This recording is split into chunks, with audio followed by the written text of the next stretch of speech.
ہمارے channel Urdu moral story میں خوش آمدید۔ ہمارے چینل سے روزانہ آپ کو سچی اسلامی کہانیاں سنائی جاتی ہیں۔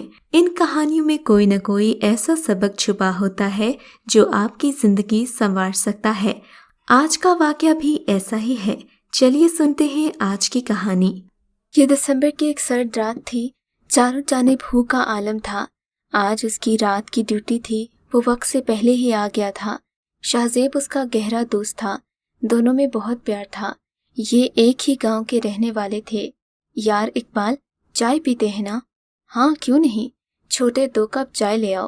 دونوں گپ شپ میں مصروف تھے۔ شہزیب نے کہا، یار اقبال اب تو شادی کر لے، اگر کہے تو میں تیری بھابھی سے بات کرتا ہوں۔ اقبال ہنستے ہوئے بولا، ایسی بھی کیا جلدی ہے؟ دونوں دوست ہنسنے لگے۔ یار میری ڈیوٹی ہے، چلو اب میں چلتا ہوں۔ اور یہ کہہ کر وہ وہاں سے آ گیا۔ آج سردی غضب کی تھی۔ رات کے نہ جانے کس پہر اس کی آنکھ لگ گئی۔ رات 12 بجے آنے والی ٹرین نے وسل دی تو وہ چونک کر اٹھ گیا۔ اس نے اپنا کوٹ پہنا اور کمرے سے باہر آ گیا۔ مسافر اتر رہے تھے، کچھ ٹرین میں چڑھ رہے تھے۔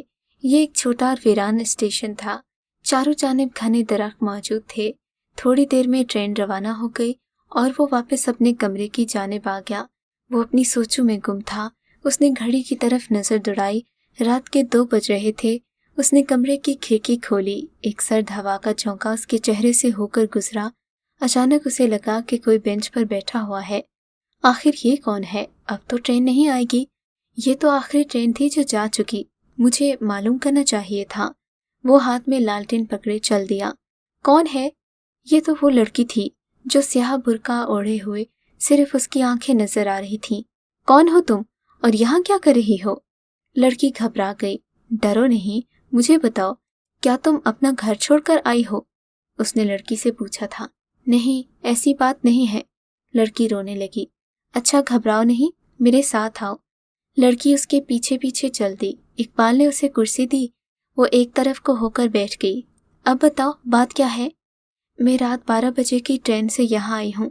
ایک بے سہارا لڑکی ہوں، ماں تھی جو انتقال کر گئی۔ لڑکی نے رونا شروع کر دیا۔ اچھا خاموش ہو جاؤ، نام کیا ہے تمہارا؟ نیلم نام ہے جی۔ تم چاہو تو میرے ساتھ چل سکتی ہو، میرے ساتھ میری ماں بھی رہتی ہے۔ یہ کہہ کر وہ خاموش ہو گیا۔ صبح کا اجالا پھیل رہا تھا۔ چلو گھر چلتے ہیں۔ وہ آہستہ آہستہ قدم اٹھاتی اس کے ساتھ چلنے لگی۔ ماں جی فجر کی نماز پڑھنے کے بعد تسبیح پڑھ رہی تھیں۔ پتر یہ کون ہے؟ اماں جی یہ ایک بے سہارا لڑکی ہے۔ اچھا پتر اندر آ جا، منہ ہاتھ دھو لے، کچھ کھا پی لے۔ ماں جی نے گرم گرم پراٹھے تیار کر لیے، چائے لے کر اندر آ گئیں۔ بیٹی تو بھی کچھ کھا لے۔ نیلم بے حد خوبصورت تھی۔ شاید اتنی حسین لڑکی کبھی نہیں دیکھی تھی۔ کسی اچھے گھرانے کی لگتی ہے۔ سیاہ گہری آنکھیں، ستوا ناک، پھول کی پنکھڑی جیسے ہونٹ اور لمبے بال۔ پتر تو تھک گئی ہوگی، ادھر ہی سو جا۔ اقبال تو دوسرے کمرے میں چلا جا۔ وہ ماں جی کی آواز پر چونکا۔ وہ تو نیلم کے سحر میں کھویا ہوا تھا۔ نیلم کی صورت میں ماں جی کو گویا بیٹی مل گئی۔ وہ سارے گھر کے کام کاج کرتی۔ اس کے آنے سے جیسے گھر میں رونق آ گئی۔ ماں جی نے نیلم کو اپنی دور پرے کے رشتہ دار بتایا کہ ماں کے انتقال کے بعد یہاں آ گئی ہے۔ وہ منٹوں میں گھر کے کام نپٹا دیتی۔ بعض دفعے تو ماں جی بھی حیران رہ جاتی کہ اتنی جلدی نیلم نے کام کیسے کر لیا۔ جی ماں جی، مجھے جلدی کام کرنے کی عادت ہے۔ ٹھیک پتر، یہ تو اچھی بات ہے۔ ایک دن چچا رحیم کی بیوی گھر آئی۔ پتر نیلم لسی تو بنا لا، دیکھ چاچی آئی ہے۔ جی۔ نیلم ہاتھ میں لسی کے گلاس پکڑے چلی آئی۔ چاچی بہت خوش ہوئی۔ میں تو کہتی ہوں اقبال کی شادی کر دو۔ ہاں تو رشتہ بتانا۔ ارے رشتے کی کیا ضرورت ہے، اتنی سونی کڑی جو گھر میں ہے۔ ہاں یہ تو ٹھیک کہہ رہی ہے، میں آج ہی اقبال سے بات کرتی ہوں۔ شام کو وہ گھر آیا تو ماں جی نے بات چھیڑ دی۔ اقبال تو چاہتا ہی تھا کہ وہ دل ہی دل میں نیلم کو پسند کرنے لگا تھا۔ پھر دونوں کی رضامندی سے اماں جی نے ان دونوں کی شادی کر دی۔ سب بہت خوش تھے۔ شادی کو ابھی 1 مہینہ ہی گزرا تھا۔ اقبال سوکھ کر کانٹا ہو گیا، آنکھیں زرد اور گڑھوں میں چلی گئی۔ سب پریشان تھے کہ اقبال کو کیا ہو گیا۔ گاؤں کا گبرو جوان، آخر اسے کون سا روگ لگ گیا؟ یار اقبال تجھے کیا ہو گیا ہے؟ لگتا ہے تو خوش نہیں ہے۔ نہیں ایسی تو کوئی بات نہیں، میں بہت خوش ہوں۔ تیری بھابھی میرا بہت خیال رکھتی ہے۔ اچھا یار تو شام کو گھر میں آنا، تجھے کسی سے ملواؤں گا۔ ٹھیک ہے، آ جاؤں گا۔ اقبال شاہ زیب کے گھر پہنچ گیا۔ شاہ زیب اسے ایک درگاہ پر لے گیا۔ یار، یہاں شاہ صاحب بیٹھتے ہیں، بہت پہنچے ہوئے بزرگ ہیں، میں اکثر یہاں آتا ہوں۔ کمرے میں اگربتیوں اور گلاب کی خوشبو پھیلی ہوئی تھی۔ سفید لباس میں بیٹھے بزرگ کچھ پڑھنے میں مصروف تھے۔ کچھ دیر کے بعد آنکھیں کھولی۔ بیٹا، کیسے آنا ہوا؟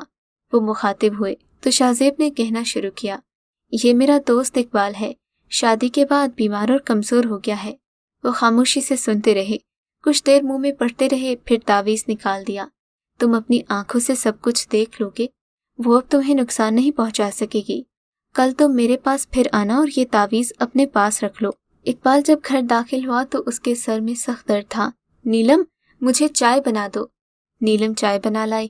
رات جانے کب اس کی آنکھ کھلی، دیکھا تو نیلم بستر پر نہیں تھی۔ وہ دوسرے کمرے میں گیا، کھڑکی سے جھانکا۔ خوف کے مارے تو اس کی آواز بند ہو گئی۔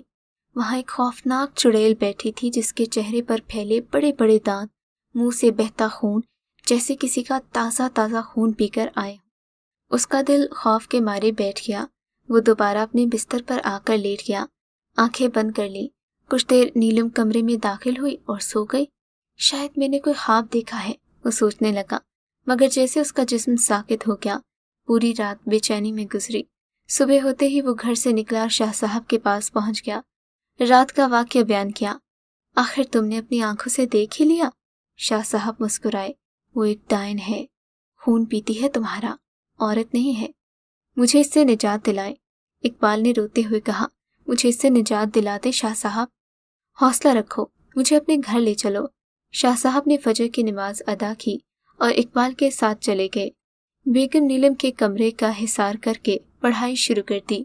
نیلم غضبناک انداز میں کمرے پر نمودار ہوئی۔ تیری اتنی ہمت، تو مجھے مارے گا؟ جیسے ہی اس نے قدم باہر رکھا وہ چیختی ہوئی اندر بھاگی اور شاہ صاحب نے پوچھا، بتا تو یہاں کیوں آئی ہے؟ کیا چاہتی ہے؟ ورنہ تجھے جلا کر بھسم کر دوں گا۔ شاہ صاحب کا کہنا تھا کہ نیلم کی چیخیں پورے کمرے میں سنائی دینے لگی۔ شاہ صاحب نے پانی پر دم کیا اور پانی کے چھینٹے مارنا شروع کر دیے۔ مجھے مت مارو، مت مارو مجھے۔ بتا، تو نے اس آدمزاد سے شادی کیوں کی؟ ورنہ تجھے جلا کر راکھ کر دوں گا۔ مجھے یہ پسند آ گیا تھا۔ میں وہیں اسٹیشن پر ایک بیری کے درخت کے اوپر رہتی تھی، روز اسے آتا جاتا دیکھتی تھی، اس لیے میں نے اس سے شادی کی۔ ہم چڑیلیں جب کسی آدمزاد سے شادی کرتی ہیں تو ہماری عمر میں اضافہ ہوتا ہے۔ چھوڑ دے اسے اور چلی جا یہاں سے۔ شاہ صاحب نے سخت لہجے میں کہا، نہیں، میں اسے نہیں چھوڑ سکتی۔ وہ بھی کررائی، اچھا تو ایسے نہیں مانے گی؟ شاہ صاحب نے پڑھائی شروع کی۔ وہ پڑھتے جاتے اور پانی کے چھینٹے مارتے جاتے۔ آخر کار مسلسل 2 گھنٹے کی پڑھائی کے بعد آوازیں آنا بند ہو گئی۔ شاہ صاحب نے اسے جلا دیا۔ کمرہ کھولا گیا تو چاروں طرف سیاہ راکھ بکھری ہوئی تھی۔ پورا گاؤں اس واقعے کا چشمدید گواہ ہے۔ اقبال اور اس کی ماں نے وہ گھر چھوڑ دیا اور کسی دوسرے گاؤں چلے گئے۔ اقبال شاہ صاحب کا ایک ایسا عقیدت مند تھا کہ اس نے شاہ صاحب کے ہاتھ پر بیعت کی اور ان کی خدمت پر مامور ہو گیا۔ اگر آپ کو آج کا یہ واقعہ پسند آیا ہے تو اس ویڈیو کو لائک ضرور کیجیے اور اس طرح کے مزید قصے سننے کے لیے ہمارے چینل اردو مورل سٹوری کو سبسکرائب ضرور کیجیے۔